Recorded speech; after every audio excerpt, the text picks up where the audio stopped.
conspiracy theories that it's about 9,000 people, things like that, and so I come from a perspective where I think it's real. I respect it, and he comes from a perspective of leadership. He didn't even wear a mask until July, I don't think. So it's kind of, it's one of those things where I think he should have done more. I think he could have made better choices, been a better leader. Not yelling fire in the theater, but certainly not kind of sitting there saying, no, this is fine.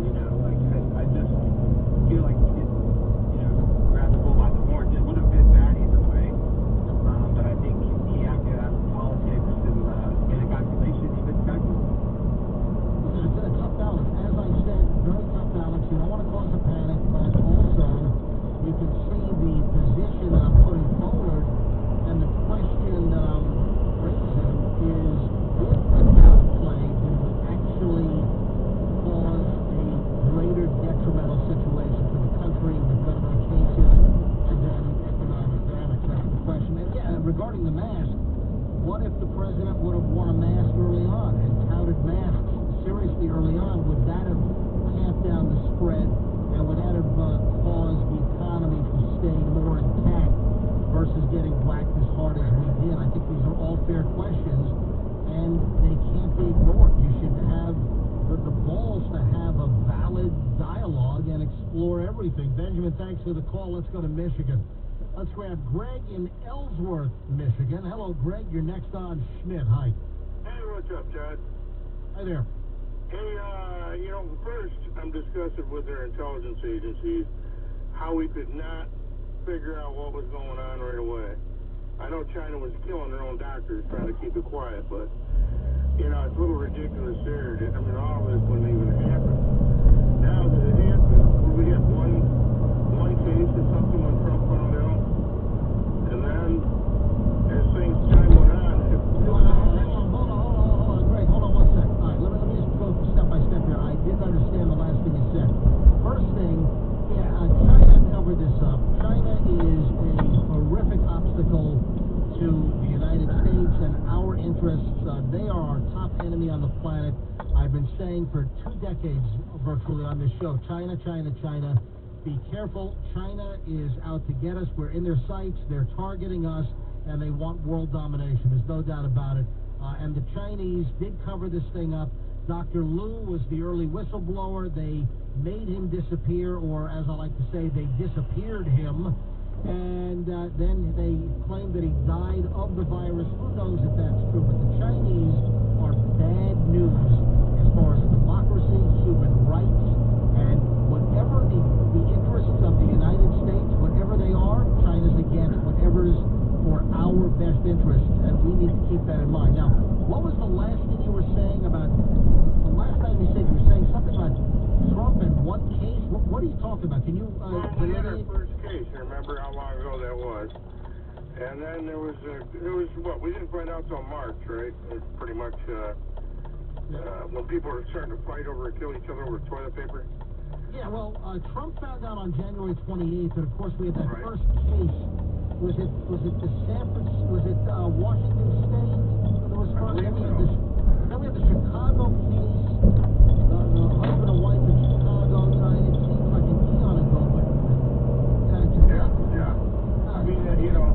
I wonder how much Hillary paid China. It was January. By the way, it was January 19th in Washington State. That was case number 1. But Greg, again, I think that it was more of a balance. It was somewhere in the middle. I don't think that the president should have downplayed it all the way, but you've got to keep things in check. And again, I don't envy anybody in the position of having to make these decisions. But I guess this is why you get the big bucks. This is why you're elected a president of the United States, regardless who you are. And Greg, thanks for the call. Let's hit Wayne in Fort Myers, Florida. Hello, Wayne. Next on Schmidt. Welcome. Well, thank you, John. It's a pleasure to talk with you again. I believe that President Trump should have sounded the alarm more so at the early stages, but in a different manner. The CDC, in my view, totally did a disservice to the American public by operating within the realm of their own medical knowledge. And by that I mean their medical knowledge was develop a vaccine, develop a vaccine, develop a vaccine, wash your hands, wear a mask, social distance. Nowhere in that message did it suggest or direct people to take steps on their own to strengthen their immune system in order to stave off and fight the effects of the virus.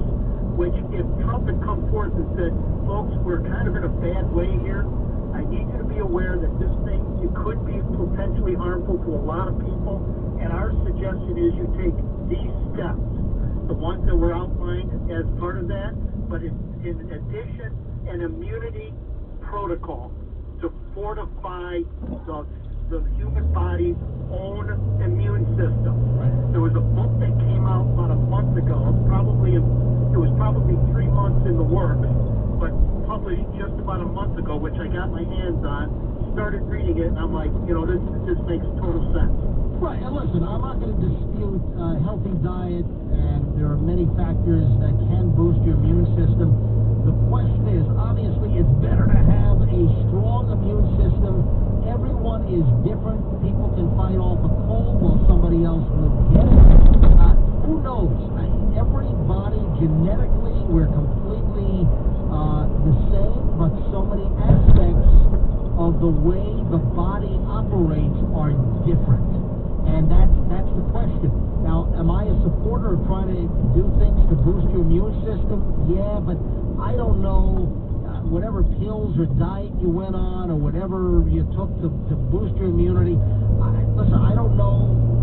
We don't have any scientific data as to what type of immunity boosting would actually block or prevent you from contracting COVID-19. And I don't know if we're ever going to have some, because everyone is so different, I don't know if we're going to have any valid research that's going to give us any hard and fast answers. But I'll tell you, Wayne, you are correct that it just makes sense to boost your immune system whenever, regardless of COVID-19. It just makes sense to do whatever you can to medically and scientifically, in a proven fashion, boost your immune system. Wayne, thanks for the call. So Wayne says it's kind of mixed there. It's kind of a split bag on Trump should have played it down or Trump should not have played it down. Let me grab Ray. We'll stay down in Southwest Florida. Port Charlotte is next, and Ray, you're on Schmidt. Hi. Yeah, I personally am glad he played it down. With the mental health issues in this country and people freaking out buying all the toilet paper, I don't know about where you are right now, but how close is the grocery store coming to running out of meat? Because everybody was hoarding it. Oh, yeah. And that's the thing. I'm glad he downplayed it. I agree. Run out of food. That's the balance, and that's the question. If there was enough of a panic, even with Trump downplaying, whereas we did have shortages of certain items, and the supply chain seems to have been, working overtime to catch up. I read something earlier today, or late last night, early today, whatever, that paper towel, there's still like sporadic shortages and issues with paper towel in the country, and I would imagine maybe some toilet paper issues, but I think that's by and large been settled. But I do understand what you're saying, that if we already had some shortages, what if the president created or induced more of a panic? It might have been even more difficult. But then again, you weigh in, if people took it more, if there was more of a panic and people wore masks and socially distanced earlier, would that have maybe curtailed the number of deaths, contractions, and the economic damage